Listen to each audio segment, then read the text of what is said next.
ഖസാക്കിൻ്റെ ഇതിഹാസം. ഒ വി വിജയൻ.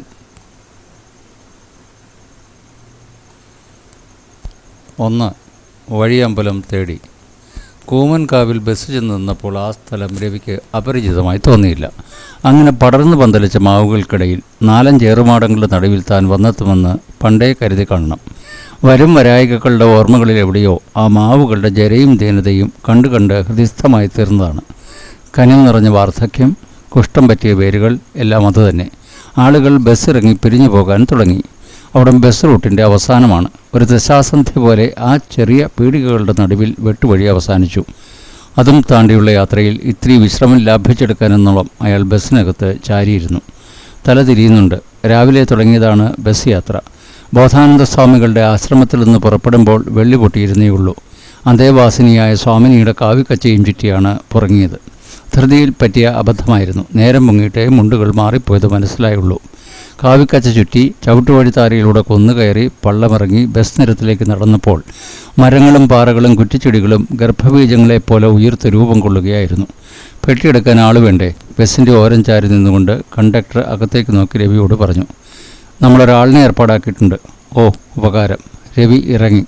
കാല് നിലത്ത് വെച്ചപ്പോൾ നേരം പോക്ക് തന്നെ. ചുരം കയറുന്ന ബസ്സിൽ തല പുറത്തേക്കിട്ട് ഇരിക്കുന്നത് പോലെ തോന്നുന്നു. അരയാലിലകളിൽ ഒരു പതിഞ്ഞ കാറ്റ് വീശി. തലതിരിച്ചിലിന് ഇത്തിരി ആക്കം തോന്നി. ബസ്സിൻ്റെ തട്ടിൽ നിന്ന് പെട്ടിയും കിടക്കയും ഇറക്കിക്കഴിഞ്ഞിരുന്നു. ഹോൾഡോളിൻ്റെ പുറത്ത് പതിഞ്ഞിരുന്ന അഴുക്കുപാടുകളിലേക്ക് രവി നോക്കി. അതൊക്കെ സോഡാപ്പൊടിയും ചൂടുവെള്ളവും ഒഴിച്ച് കഴുകിക്കളയണമെന്നോ മറ്റോ അയാൾ നിശ്ചയിച്ചു. സുഖാലസ്യത്തിൻ്റെ ചുഴിയിൽ പതുക്കെ കറങ്ങിത്തിരിയുന്ന മനസ്സിനെ നിലക്കി നിർത്താൻ എന്നോണം രവി ആ അഴുക്കുപാടുകളിൽ ശ്രദ്ധ ചെലുത്താൻ ശ്രമിച്ചു. ഞങ്ങളുണ്ടാണ്? ചുമട്ടുകാരൻ ചോദിച്ചു. ഇനി, രവി പറഞ്ഞു. അരയാലിലകളിൽ കാറ്റ് വീശി. ഖസാക്കിലേക്ക്, രവി പറഞ്ഞു. ഏറുമാടങ്ങളിൽ ഒന്ന് സർവത്ത് പീടികയായിരുന്നു. 2 സർവത്ത്, രവി പറഞ്ഞു. ഹായ്, ഞമ്മക്ക് വേണ്ട, ചുമട്ടുകാരൻ ഭംഗി വാക്ക് പറഞ്ഞു. കഴിക്കുക കാരണവരെ, രവി ധൈര്യപ്പെടുത്തി. ഇനി ഇവിടെ നിന്ന് അങ്ങോട്ട് ഇശ് നടക്കണ്ടേ? പേവട പിടിപ്പിച്ച നരകപടത്തിന് മുമ്പിലിരുന്നു കൊണ്ട് പീടികക്കാരൻ ഗ്ലാസുകൾ കലത്തിൽ മുക്കി കഴുകി വെച്ച് ഒന്നാരി സർവത്തിൻ്റെ കുപ്പി തുറന്നു. ഷോഡ വേണോ? വേണ്ട. ഐസുണ്ടോ? ഐസില്ല, പക്ഷെ വെള്ളം ഐസിലും തണുപ്പാണ്. ഒരു കവിൾ കുടിച്ചു നോക്കിയപ്പോൾ നേരാണ്. പുതുമഴയുടെ ചുവയുള്ള വെള്ളം. അവിടെ ഒരു ബെഞ്ചിലിരുന്നു കൊണ്ട് രവി കൂമൻകാവിൻ്റെ ചിത്രം ഉൾക്കൊള്ളാൻ ശ്രമിച്ചു. നിലത്തറഞ്ഞ തേക്കിൻ കുറ്റികളിൽ കയറ്റി നിർത്തിയിട്ടുള്ള 4-5 ഏറുമാടങ്ങളായിരുന്നു കൂമൻകാവങ്ങാടി. പാത അവസാനിക്കുന്നിടം ചെറിയൊരു മൈതാനമായിരുന്നു. അതിനു ചുറ്റുമാണ് ഏറുമാടങ്ങൾ കിടന്നത്. അവയുടെ പുറകിൽ തൂവരക്കാടുകളിലും വാഴക്കൂട്ടങ്ങളിലും നഷ്ടപ്പെട്ട കുടിലുകൾ. അവയ്ക്കെല്ലാം മുകളിൽ ബലിഷ്ഠകായന്മാരായ മുത്തച്ഛന്മാരെ പോലെ പടർന്നു നിന്ന മാവുകൾ, നീലഞരമ്പോടിയ പരന്ന തണലുകൾ. നരകപടത്തിൽ വീണ്ടും രവിയുടെ ശ്രദ്ധ പതിയുകയായി. വളരെ പഴക്കം ചെന്ന പടമാണെന്ന് തോന്നി. അത്രയും കാലം തന്നെ കാത്ത് അത് ഈ പീടികയിൽ കിടന്നിരിക്കണം. അരയാലിലകളിൽ കാറ്റ് പതിഞ്ഞു വീശി. രവി പീടികയ്ക്കകത്തെ ജാടികളിലേക്കും കൃഷ്ണമണികളുള്ള ലെമണേഡ് കുപ്പുകളിലേക്കും നോക്കി. മൂലയിൽ ഒരു പഴയ ഗ്രാമഫോൺ പെട്ടിയിരിക്കുന്നു. നായ്ക്കുട്ടിയുടെ ചിത്രമുള്ള അതിൻ്റെ കാളം പുറത്തേക്ക് വിടർന്നു നിന്നു. ആ കാളത്തിലേക്ക് നോക്കിയപ്പോൾ അയാൾ എന്തൊക്കെയോ ഓർമ്മിച്ചു. 1-2 ഓർമ്മകളല്ല, കഥന സ്വഭാവമില്ലാത്ത ഓർമ്മകളുടെ വലിയൊരു മൂടൽമഞ്ഞ് തന്നെ സ്പർശിച്ചെന്ന് തോന്നി. പീടികക്കാരൻ ആളുകളെ വെറുതെ വിടുന്ന കൂട്ടത്തിലായിരുന്നില്ല. ഒരു ഗ്ലാസ് സർവത്ത് കുടിച്ചു തീരുന്നതിനിടയിൽ രവി ഖസാക്കിലേക്കാണെന്നും അവിടുത്തെ മാസ്റ്ററാവാൻ പോകുകയാണെന്നുമൊക്കെ മനസ്സിലാക്കി കഴിഞ്ഞിരുന്നു.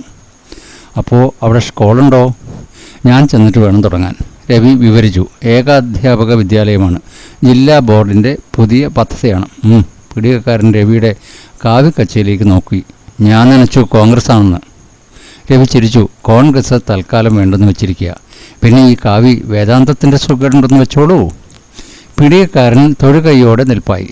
കാവ്യമുണ്ടിന് കൂട്ടായി ഒരു കാവി പുതപ്പ് കൂടി ഉണ്ടായിരുന്നെങ്കിൽ എന്ന് രവി ആശിച്ചു. ബോധാനന്ദൻ്റെ പുതപ്പുകളിലൊന്ന് ചൂണ്ടാമായിരുന്നു. പക്ഷേ സ്വാമിനിയുടെ കച്ച ചുറ്റി കടന്നു കളഞ്ഞതെല്ലാം അങ്ങനെ ഓർക്കാപ്പുറത്തായിരുന്നല്ലോ. ഞാൻ വന്ന് കണ്ടോളായാ, പീടികക്കാരൻ പറഞ്ഞു. എങ്ങോട്ട് വരുമ്പോഴൊക്കെ ഇവിടെ കയറിയിട്ടേ പോകാൻ പക്ഷുള്ളൂ. നിർബന്ധിച്ചിട്ട് സർവത്തിൻ്റെ വില വാങ്ങിയുള്ളൂ. പെട്ടിയും കിടക്കയും എടുപ്പിച്ച് രവി പുറപ്പാടായി. അങ്ങാടി വിട്ട് അവർ ഒരു ഇട്ടിലേക്ക് ഇറങ്ങി. ഇട്ടിലിറങ്ങുന്നത് ഒരു പള്ളത്തിലേക്കാണ്. തൃത്താറാവിൻ്റെ മണം. ഇരുവശവും പച്ച തഴച്ച വേരുകളിൽ പൂച്ചെടിപ്പൂക്കൾ ഉറ്റു വിരിഞ്ഞു നിന്നു. എത്ര വഴിയുണ്ട്? ചുമട്ടുകാരൻ ചോദിച്ചു. ദാ അടുത്ത് തന്നെ, നട്ടുച്ചയാണ്, കാറ്റ് വീശുന്നില്ല, എല്ലാം മയങ്ങിക്കിടപ്പാണ്. ഒരു ഉച്ചത്തണലിൽ എവിടെയോ രവിയുടെ ഓർമ്മകൾ തുടങ്ങുന്നു. കുട്ടിക്കാലം. സിൻഡറെല്ലയുടെ കഥ. നക്ഷത്രങ്ങൾ വിതറി വരുന്ന യക്ഷിമാർ. അച്ഛൻ വായിച്ചു തന്ന കഥകൾ ഓർമ്മയിൽ ആവർത്തിച്ച് കളിപ്പാട്ടങ്ങൾ മുന്നിൽ നിരത്തി വെച്ച അയാൾ തിണ്ണയിൽ തനിച്ചിരിക്കും. അച്ഛനും ചിറ്റമ്മയും അകത്ത് ഉച്ചമയങ്ങുകയാകും. തിണ്ണയിൽ നിന്ന് ദൂരേക്ക് നോക്കിയാൽ അറ്റമില്ലാതെ നിറഞ്ഞു കിടക്കുന്ന കാപ്പിത്തോട്ടങ്ങളാണ്. കാപ്പിത്തോട്ടങ്ങൾ കഴിഞ്ഞാൽ പിന്നെ മഞ്ഞ പുല്ലു പുതച്ച കുന്നുകൾ, ആകാശം, അതത്രയും ഉൾക്കൊണ്ട് ഒരു ഗർഭവതിയെപ്പോലെ കിടന്ന വെയിൽ.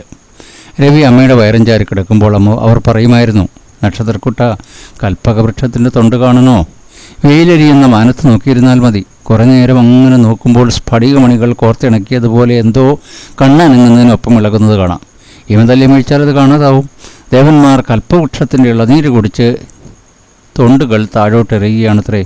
ചാരിക്കിടന്നുകൊണ്ട് രവി കരിക്കിൻ തൊണ്ടുകൾ എണ്ണിത്തുടങ്ങും. 1, 2, 3. നിഴലും തിളക്കവുമുള്ള മേഘത്തിൻ്റെ വിടവിലൂടെ അതാ ഒന്ന് താഴോട്ടുതിരുന്നു. മഞ്ഞ പുൽത്തകടികളിലൂടെ കുന്നിൻ ചെരുവിലൂടെ മറ്റൊന്ന് കാപ്പിത്തോട്ടങ്ങളിൽ നഷ്ടപ്പെടുന്നു. 12. അപ്പോഴേക്കും കണ്ണ് കടയാൻ തുടങ്ങും. കണ്ണ് ചിമ്മി വീഴ്ചാൽ കരിക്കിൻ തൊണ്ടുകളില്ല. മേഘക്കീറുകളും സ്ഥലത്തിൻ്റെ ശൂന്യ ശിഖരത്തിന് ചുറ്റും കപ്പലോട്ടുന്ന ചൂട്ടൻ കഴുകനും മാത്രമേ ഉള്ളൂ. നക്ഷത്രക്കൂട്ട, അമ്മ പറയും, അമർത്തി ചാരാണ്ടിരിക്കൂ. ചന്ദന നിറമുള്ള ആ വയറ്റിൽ ഒരനുജത്തിയുണ്ട്. വളരെ കാലം മുമ്പ് തൻ്റെ കൂടെ അമ്മയുടെ കാലിൻ്റെ പെരുവിരലിനകത്ത് താമസമായിരുന്നു. അവിടെ നിന്ന് അങ്ങനെ കയറി വയറ്റിലെത്തി. പക്ഷേ അനുജത്തിയെ കാണാൻ പറ്റിയില്ല. അതിനു മുമ്പേ അമ്മ മരിച്ചുപോയി. അമ്മ മരിച്ചതിൻ്റെ തെളിഞ്ഞ ഓർമ്മകളില്ല. ഉച്ചനേരത്ത് തോട്ടം തൊഴിലാളികൾ തിണ്ണയിലും മുറ്റത്തും തിരക്കി നിന്നിരുന്നു. അച്ഛൻ്റെ ചങ്ങാതിമാർ പലരും അകത്തെ മുറികളിൽ അങ്ങുമിങ്ങും നടന്നു. അമ്മയുടെ കട്ടിലിനരികെ മേശപ്പുറത്ത് പളുങ്കുകുപ്പികളിൽ അത്തറ് നിറച്ചു വച്ചിരുന്നു. കണ്ണുകൾ ചെമ്മി അമ്മ കട്ടിലിൽ വിശ്രമിച്ചു. പുറത്ത് കൽപ്പവൃക്ഷത്തിൻ്റെ തൊണ്ടുകൾ ഉതിർന്നു വീണുകൊണ്ടിരുന്നു. അമ്മയെ ചുമന്നുകൊണ്ട് പോകുമ്പോൾ ആരോ തന്നെ പിടിച്ചു മാറ്റി. എങ്ങോട്ട് പോകുന്നെന്ന് തനിക്കറിയാമായിരുന്നു. കാപ്പിത്തോട്ടവും കുന്നും കടന്ന് അപ്പുറത്തേക്കാണ്. അങ്ങോട്ട് നോക്കിയാണ് എന്നും താൻ തിണ്ണയിലിരിക്കാറ്. അവിടെ ആകാശത്തിൻ്റെ അതിരുകളിൽ പുൽക്കൊടികളെ പോലെ പൈൻമരങ്ങൾ വളർന്നു നിന്നു. അവ ഉച്ചച്ചോടിൽ അലിഞ്ഞൊഴുകാൻ തുടങ്ങുമ്പോൾ കിരീടം ചൂടിയ ജലസർപ്പങ്ങൾ ചിറകടിച്ച് പൊങ്ങിവന്ന് തന്നെ മാടി വിളിച്ചു. മഷ ഈ കൊല്ലം പന്തികേടാണ്, ചുമട്ടുകാരൻ പറയുകയാണ്. ഓ, രവി മൂളി. കഴിഞ്ഞൊല്ലം രാസ്തിയായിട്ടും പോയി. ഏതാണ്ട് 3 നാഴിക നടന്നിരിക്കണം. ഇനിയും അത്ര തന്നെ വഴിയുണ്ടെന്ന് കാരണവർ പറഞ്ഞു. സാമാന്യം ഉയരമുള്ളൊരു മേട്ടിലാണ് അവരിപ്പോൾ. പിറകിൽ അകലത്തായി കോമൻകാവിലെ മേൽപ്പുരകൾ കാണാം. മാവുകളുടെ പന്തലിപ്പ് കാണാം. അവയ്ക്ക് മുകളിൽ ചെമ്മണ്ണ് ഉയർന്നു. ബസ് പാലക്കാട്ടേക്ക് തിരിച്ചു പോവുകയായിരുന്നു.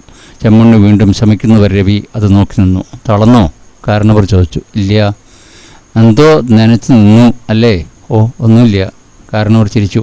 എന്നാൽ നടക്കുകയും കുട്ടി, വീണ്ടും ഇറക്കമാണ്. അത് കഴിഞ്ഞാൽ ഒരു പറമ്പും പാടങ്ങളും നിറയെ കരിമ്പനകൾ ഉച്ചതിരിഞ്ഞിരുന്നു. കാറ്റ് വീശാൻ തുടങ്ങി. ചുരം കടന്ന് പാലക്കാടൻ കരിമ്പനക്കാടുകളിലേക്ക് വീശുന്ന കിഴക്കൻ കാറ്റാണത്. വളരെ ഉയരത്തിലൊരു പക്ഷി ചൂളം വിളിച്ചു. കാരണവർ ചെവിയോർത്തു. നാളെ മഴ പെയ്യും, അയാൾ പറഞ്ഞു. മഴ വരാനിരിക്കുമ്പോഴാണ് മാണിയൻ ചൂളമിടുക. മഴയെപ്പറ്റിയാണ് സംസാരം. ഒന്ന് മൂളിക്കൊടുത്താൽ മതി, കാരണവർ ഉത്സാഹത്തോടെ പറഞ്ഞുകൊള്ളും. മഴ മനുഷ്യനെ കറക്കാതിരുന്ന കാലമുണ്ടായിട്ടില്ല. അതല്ലേ കുട്ടി ഈ മായ? രവിക്ക് പെട്ടെന്ന് തൻ്റെ കാവ്യമുണ്ടിൻ്റെ കാര്യം ഓർമ്മ വന്നു. വിദഗ്ധാഭിപ്രായം ആവശ്യപ്പെടുകയാണ് കാരണവർ. വേദാന്തം ഇത്തിരി പ്രയോഗിച്ചാൽ എന്തെന്ന് രവിക്കും തോന്നാതെയല്ല. പക്ഷേ വേണ്ടെന്ന് വെച്ചു. വയ്യ, ക്ഷീണമാണ്. എങ്ങനെയെങ്കിലും നടന്ന് സങ്കേതമണയട്ടെ. ചോദ്യത്തിന് രവി മറുപടി പറഞ്ഞു. മയന്യാന്ന് വെച്ചോളൂ. മറുപടി കാരണവരെ നിരാശപ്പെടുത്തി. എങ്കിലും കാരണവർ തുടർന്നു. മലം പക്ഷേ അണകെട്ടി വെള്ളം തിരിക്കണം എന്നൊക്കെ പറയുന്നുണ്ട്. ഇല്ലാത്ത മഷേനെ പെയ്ക്കാനോ പെയ്യണ മഷേനെ തടുക്കാനോ മനുഷ്യൻ കൂട്ടിയാൽ കൂടുമെന്നും കുട്ടി. നേരാ, പക്ഷേ അണകെട്ടിയാൽ പിന്നെ മഴയത്ര പേടിക്കണ്ടല്ലോ. അത് പറയരുതായിരുന്നു. രസക്കയറ് പൊട്ടി. എന്താപ്പോ? കാരണവർ പറഞ്ഞു. ആളുകൾ പറയുന്നു പുന്നപ്പാലയിലെ 2 മലകളെ കരിങ്കൽ ചുമരുകൊണ്ട് ബന്ധിക്കുമെന്ന്. കടലിലേക്കൊഴുകുന്ന മലമ്പുഴ തടഞ്ഞു നിർത്തി ഖസാക്കിലേക്ക് വെള്ളം തിരിക്കുമെന്ന്. കാലവർഷത്തിൻ്റെ ശാഠ്യം മനുഷ്യന് തിരുത്തണമെന്ന് ധരിച്ചാൽ കണ്ടു തന്നെ അറിയണം. പോരെങ്കിൽ അങ്ങനെ ചെയ്യാമോ ആവോ? ഈശ്വരൻ്റെയും മനുഷ്യൻ്റെയും ബലാബലങ്ങളുടെ തുലനമാണിവിടെ. ഒരു ചവിട്ടടിപ്പാത കോണോട് കോണായി പാടം മുറച്ചു കിടന്നു. അത് ഇവിടെ തന്നെ, കാരണവർ പറഞ്ഞു. അവരുടെ മുമ്പിൽ ഇടതങ്ങി വളർന്ന ഒരു മരക്കുടിലായിരുന്നു. അതിൻ്റെ വിടവുകളിലൂടെ മഞ്ഞയും തവിട്ടും ചുവപ്പുമായി മേൽപ്പുരകൾ കാണാമായിരുന്നു. വേലിനെ മങ്ങിച്ചൊരു മേഘം നീങ്ങിയപ്പോൾ നിറങ്ങൾ തെളിഞ്ഞു. ചവിട്ടടിപ്പാതകൾ നാട്ടുകാര്യസ്ഥന്മാരെ പോലെ 4 ഭാഗത്തേക്കും പോയിക്കൊണ്ടിരുന്നു. തൊട്ടുപക്കത്ത് മേഞ്ഞടന്നൊരു കരിമ്പോത്ത് കൊമ്പുകൾ എടുത്ത് പിടിച്ച് രവിയെ നോക്കി മുക്കറയിട്ടു. മരക്കുടലിനകത്തു നിന്ന് ആരോ നീളത്തിൽ ഈണത്തിൽ വിളിച്ചു, ഖദീസ, ഖദീസോ. ഖസാക്കിന് പിറകിൽ ഉയർന്ന ചെതലിമലയുടെ വാരികളിൽ കാട്ടുതേനിൻ്റെ വലിയ തവിട്ടുപാടുകൾ രവി കണ്ടു. ചെതലിമലയെ തുടർന്ന് ഇങ്ങോട്ട് കിഴക്കൻ മലകളാണ്. ചവിട്ടിലെ കിളികൾ, മണിപ്രാവുകൾ, വണ്ണാത്തിപ്പുള്ളികൾ എന്തെല്ലാമോ കുറുക്കുന്നു. ഒരു ദേവിയാൻ പാമ്പ് വഴിമറിച്ച് കാരപ്പന്തയിലേക്ക് കയറി. ദൂരെ എവിടെയോ കാക്കകൾ ടൊറോഡാക്റ്റുകളെ പോലെ വെയിലിൻ്റെ സ്ഫടികമാനത്തിലേക്ക് നിലവിളിച്ചു പൊങ്ങി. തേവാരത്ത് ശിവരാമൻ നായരുടെ ചെറിയൊരു ഞാറ്റുപുരയായിരുന്നു ഏകാധ്യാപക വിദ്യാലയം. 2 മുറി, വരാന്ത, പിറകിൽ താഴ്വാരം. വാതിൽ തുറന്നപ്പോൾ മണ്ണിൻ്റെയും നെല്ലിൻ്റെയും മണം വന്നു. 4-5 ബെഞ്ചുകൾ, കസേല, മേശ, ബോർഡ്, ഗാന്ധിജിയുടെയും ഹിറ്റ്ലറുടെയും ഹനുമൽ പാദരുടെയും വർണ്ണപടങ്ങൾ. ഇതൊക്കെ ശിവരാമൻ നായരുടെ സംഭാവനയായി കാലേക്കൂട്ടി കരുതി വച്ചിരുന്നു. സ്കൂൾ അങ്ങോട്ട് തുടങ്ങട്ടെ മാഷേ, ശിവരാമൻ നായർ പറഞ്ഞു. പിന്നെ നമുക്ക് സർവ്വവും സൗകര്യമാക്കാം. രവി ഒന്ന് മൂളുക മാത്രം ചെയ്തു. മേഷ്ക്ക് ഇവിടെ തന്നെ പാർക്കാം. നമ്മുടെ വീട്ടിലേക്ക് വിളിക്കുമായിരുന്നു ഞാൻ. പക്ഷേ നല്ല കാര്യമായി ശിവരാമൻ നായരെ, ഈ ചെയ്തതൊക്കെ തന്നെ ഇച്ചി ധാരാളമായി. നമോ നമ. നമ്മളാൽ കഴിയുന്നത് 2 ഗോമാങ്ങ, നനഞ്ഞു പരന്ന 4 ഇഡ്ഡലി, മുളക് പൊടി, എരുമപ്പാലൊഴിച്ച് കൊഴുപ്പിച്ച കാപ്പി, ഒരു കൂജ നിറയെ. ഇത്രയും വെച്ചാണ് ശിവരാമൻ നായർ തിരിച്ചു പോയത്. വിശക്കുന്നുണ്ടായിരുന്നു. അത് കാരണം നല്ല രുചി തോന്നി. സ്കൂളിന് ചുറ്റും 10-15 കുട്ടികൾ വട്ടം തട്ടി നിന്നു. കുട്ടികളെ തിരിച്ചു വിളിക്കാനെന്ന ഭാവത്തിൽ കുറേ പെണ്ണുങ്ങളും അവിടെ വന്നു നിൽപ്പായി. വലിയ ചുണ്ടുകളും പതിഞ്ഞ മൂക്കുമുള്ള ഒരെണ്ണമയിലി, വാല് വെച്ച് കണ്ണെഴുതിയ ഒരു മധ്യവയസ്ക, തുടകൾ പറ്റ കാണുവോളം ചേല മടക്കി കുത്തി കുഞ്ഞിന് മുല കൊടുത്തുകൊണ്ട് നിന്ന ഒരു ചെട്ടിച്ചി. അപ്പോഴാണ് കുള്ളനായ കുതിരത്തലയിനെ രവി കണ്ടത്. കുട്ടിയോ മുതിർന്ന മനുഷ്യനോ എന്ന് നിർണ്ണയിക്കാൻ വയ്യ. ഒരു പച്ചത്തുമ്പിയെ നൂലിൽ കെട്ടിപ്പറപ്പിച്ചുകൊണ്ട് അവൻ കുട്ടികളുടെ നടുവിൽ നിന്നു. കുട്ടികൾ അവനെ പതുക്കെ രവിയുടെ നേർക്ക് തള്ളിവിടുകയാണ്. അത്രയും പെട്ടെന്ന് സഖ്യം സ്ഥാപിക്കേണ്ടെന്ന് രവി നിശ്ചയിച്ചു. എങ്കിലും മുഖം മുറിയേണ്ടെന്ന് കരുതി ചോദിച്ചു, എന്താ പേര്? പറയടാ കിളിയെ, കുട്ടികൾ പ്രോത്സാഹിപ്പിച്ചു. മങ്ങിയ പിത്തച്ചിരിയോടെ അവൻ പറഞ്ഞു, അപ്പുക്കിളി. അപ്പുക്കിളിയോ? തന്നെ സാർ, കുട്ടികൾ പറഞ്ഞു. കൊഞ്ഞനാണ് സാർ, 8കാലിപ്രാന്തനാണ് സാർ. ശരി, രവി പറഞ്ഞു. ഇപ്പോൾ പോവാ, അടുത്ത തിങ്കളാഴ്ച എല്ലാവരും വരില്ലേ? ചിലമ്പ് കിളക്കും പോലെ എല്ലാവരും ഒന്നിച്ച് പറഞ്ഞു. ഓ സാർ, ഇത്തിരി സ്വരം മാറ്റി പറയേണ്ടി വന്നു. ഓ, ഇപ്പോൾ എല്ലാവരും പുവിൻ. ക്ഷീണവും നീരസവും ഉണ്ട്. കുറച്ചൊന്ന് തനിച്ചിരുന്നാൽ കൊള്ളാമെന്ന് തോന്നി. കുട്ടികളും പിന്നെയും ഇത്തിരി കഴിഞ്ഞ് പെണ്ണുങ്ങളും പോയി കഴിഞ്ഞപ്പോൾ രവി പെട്ടി തുറന്ന് സാധനങ്ങൾ ഒതുക്കി വയ്ക്കാൻ വട്ടം കൂട്ടി. ജനാലപ്പടിയിൽ കൂറകളെ പായിച്ച് അവിടെ പത്രം വിരിച്ചു വെടിപ്പാക്കി. ഭഗവത്ഗീത, ഫ്രണ്ട്സ് തിരുവാങ്കുളം, റിൽക്കെ, മുട്ടത്ത് വർക്കി, ബോധലേർ, അങ്ങനെ കയ്യിലിരിപ്പുണ്ടായിരുന്ന ഏതാനും പുസ്തകങ്ങൾ അതിന്മേൽ അടുക്കി വെച്ചു. പിന്നെ ടൂത്ത് ബ്രഷ്, ഷേവിംഗ് സെറ്റ് തുടങ്ങിയ ശൃംഖലകൾക്ക് അത്രയും സ്ഥലം കണ്ടുപിടിക്കലായി. എന്നിട്ട് മോരി നിവർന്ന് കസാലയിലേക്ക് ചാഞ്ഞു. കാൽവണ്ണയും അരക്കെട്ടും നോവുന്നു. വിശ്രമിക്കണം. കണ്ണടച്ച് കൈപ്പടം പതുക്കെ നെറ്റിയിൽ ചേർത്ത് കുളിക്കാൻ തോട്ടിലേക്ക് തിരിച്ചപ്പോൾ നേരം താണിരുന്നു. ഇത്തിരി ചൂട് പൊടിഞ്ഞ പാറകൾ ചവിട്ടിയിറങ്ങി അയാൾ നടന്നു. താഴത്തെ കടവിൽ 2 ഉമ്മമാർ കുളിച്ചു നിൽപ്പാണ്. മുലയും അരയും മറയാൻ മാത്രം ഞാത്തിക്കിട്ടിയ കാച്ചിക്കീറുകൾ കാറ്റത്ത് സ്ഥാനം പിഴച്ചുകൊണ്ടിരുന്നു. അന്തിവെളിച്ചത്തിൽ അവരുടെ ചുമലുകളും തുടകളും കറുത്തു. അലസമായി അങ്ങോട്ട് നോക്കി അയാൾ കഴുത്തറ്റം വെള്ളത്തിൽ മുങ്ങിക്കിടന്നു. ഉമ്മമാർ ചേല ചുറ്റി കടവ് കയറിയപ്പോൾ രവി തനിച്ചായി. ഇളം ചൂടുള്ള വെള്ളം. തോട്ടിൽ നിന്ന് കയറാൻ തോന്നിയില്ല. തോടിനും സ്കൂളിനും ഇടയ്ക്ക് ചെല്ലരറ്റത്തേക്ക് മാറി സ്ഥൂലവും ജീർണവുമായൊരു പള്ളി കൈയും കാലും കുത്തി നിന്നു. തോടിനക്കരെ പാടങ്ങളാണ്. ഒരു താമരക്കുളം, വീണ്ടും പരന്ന പാടങ്ങൾ, അതിനപ്പുറത്ത് സന്ധ്യയുടെ സിന്ദൂരക്കുറി. അവിടെയാണ് നഗരം കിടന്നത്. നേരൊടുക്കിൽ രവി ഒന്ന് തിരിഞ്ഞു നിന്നു.